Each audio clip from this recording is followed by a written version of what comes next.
27వ రోజుకు చేరిన సమగ్ర శిక్ష ఉద్యోగుల సమ్మె. తెలంగాణ రాష్ట్రంలో విద్యాశాఖలో పనిచేస్తున్నటువంటి సమగ్ర శిక్ష ఉద్యోగులు గత 27 రోజుల నుంచి తెలంగాణ రాష్ట్రంలో ఉన్నటువంటి 33 జిల్లాల్లో తమ యొక్క నిరసనను వ్యక్తం చేస్తున్నారు. సంగారెడ్డి జిల్లాలో పనిచేస్తున్నటువంటి సమగ్ర శిక్ష ఉద్యోగులు ఈరోజు అనగా 27వ రోజు తమ యొక్క నిరసనను తెలంగాణ ముఖ్యమంత్రి గౌరవనీయులు రేవంత్ రెడ్డి గారి యొక్క చిత్రపటాన్ని దాదాపు 100 రావి ఆకులపైన చెక్కి తమ నిరసనను వినూత్నంగా తెలియజేయడం జరిగింది. ముఖ్యమంత్రి ఇచ్చిన హామీ మేరకే సమగ్ర శిక్షలో పనిచేస్తున్నటువంటి ఉద్యోగులను విద్యాశాఖలో విలీనం చేస్తానని, రెగ్యులర్ చేస్తానని హామీ ఇవ్వడం జరిగింది. ఆ హామీ మేరకే తమ యొక్క న్యాయపరమైన డిమాండ్లను వెంటనే నెరవేర్చాలని గౌరవ ముఖ్యమంత్రికి పదే విన్నవించుకుంటున్నారు. ఈ కార్యక్రమంలో సంగారెడ్డి జిల్లాలో పనిచేస్తున్నటువంటి సమగ్ర శిక్ష ఉద్యోగులు అందరూ పాల్గొని ఈ నిరసనను వ్యక్తం చేయడం జరిగింది. ఈ కార్యక్రమంలో సంగారెడ్డి జిల్లా జేఏసీ అధ్యక్ష ప్రధాన కార్యదర్శులు పాల్గొని ఈ యొక్క కార్యక్రమాన్ని నిర్వహించారు.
కొంచెం పైన పట్టుకోండి, పైన పట్టుకుంటే క్లియర్గా అనిపిస్తారు. కొంచెం పైన ఏవైతే టికెట్స్ ఉన్నాయో కొంచెం క్లియర్గా కనిపిస్తుంది.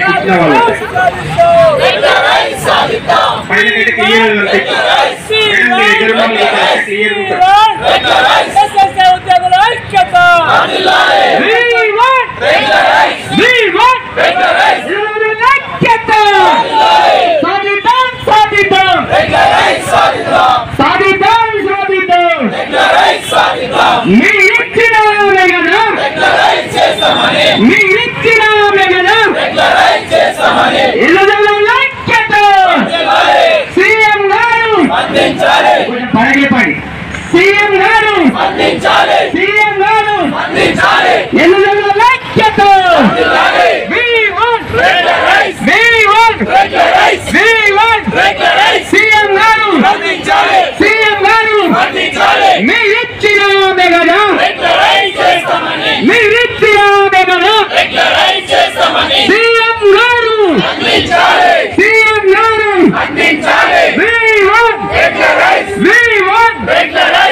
అందరు లేచి వాడు సార్